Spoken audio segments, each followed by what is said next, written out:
नमस्कार शेतकरी मित्रांनो, स्वागत आहे तुमचं हवामान अपडेट्स या यूट्यूब चॅनलवर। मित्रांनो, आज राज्यामध्ये 15 ते 20 जिल्ह्यामध्ये या ठिकाणी पावसाचा जोर वाढणार आहे। या ठिकाणी रेड अलर्ट देखील देण्यात आलेले कोणकोणत्या भागांमध्ये पावसाची शक्यता असणार आहे आपण या व्हिडिओमध्ये संपूर्ण पाहणार आहोत। व्हिडिओ शेवटपर्यंत पहा मित्रांनो। तुम्हाला विनंती आहे, तुम्ही व्हिडिओ जरी पाहतायत तरी आपल्या चॅनलला अजिबात सबस्क्राइब करत नाही तर चॅनलला आता सबस्क्राइब करून घ्या व व्हिडिओला लाईक नक्की करा।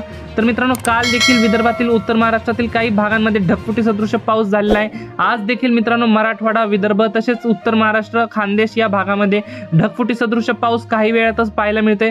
तुमच्या भागामध्ये देखील पाऊस झाला असेल तर आपल्याला कमेंट बॉक्समध्ये नक्की कळवा व तुम्ही हा व्हिडिओ कोणत्या भागातून कोणत्या लोकेशनवरून पाहताय ती लोकेशन देखील आपल्याला कमेंटमध्ये नक्की सांगा।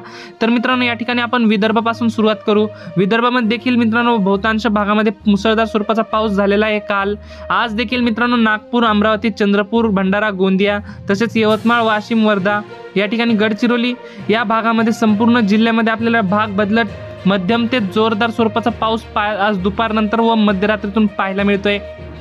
जसं की आपण स्क्रीनवर बघू शकता, यवतमाळ, पुसद, दिग्रस या भागामध्ये आपल्याला येलो अलर्ट पाहायला मिळते। या ठिकाणी ढगफुटी सदृश पाऊस आज दुपारनंतर पाहायला मिळत आहे। तसेच वर्धा, ओमरेड, चंद्रपूर, वणी या भागामध्ये आपल्याला मध्यम ते जोरदार स्वरूपाच्या पावसाची शक्यता पाहायला मिळते। तसेच भंडारा, गोंदिया, नागपूर या ठिकाणी गडचिरोली या भागामध्ये देखील मित्रांनो मध्यम ते जोरदार स्वरूपाच्या पावसाची शक्यता ही पाहायला मिळते। एकंदरीत जर संपूर्ण राज्याचा विचार केला, विदर्भामध्ये पावसाचा जोर आपल्याला पाहायला मिळतोय।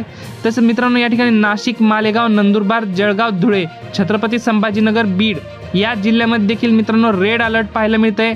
या ठिकाणी सुद्धा आज दुपारी नंतर ढगफुटी सदृश पाऊस मिळणार आहे। वैजापूर, श्रीरामपूर, पैठण या ठिकाणी छत्रपती संभाजीनगर या भागामध्ये आपल्याला रेड अलर्ट पाहायला मिळते दुपारनंतर व लगेच पुढील 2 ते 3 तासामध्ये पाथर्डी, बीड, गेवराई या ठिकाणी सुद्धा मध्यम ते जोरदार स्वरूपाच्या पावसाची शक्यता आज आपल्याला दुपारनंतर लगेचच पाहायला मिळते।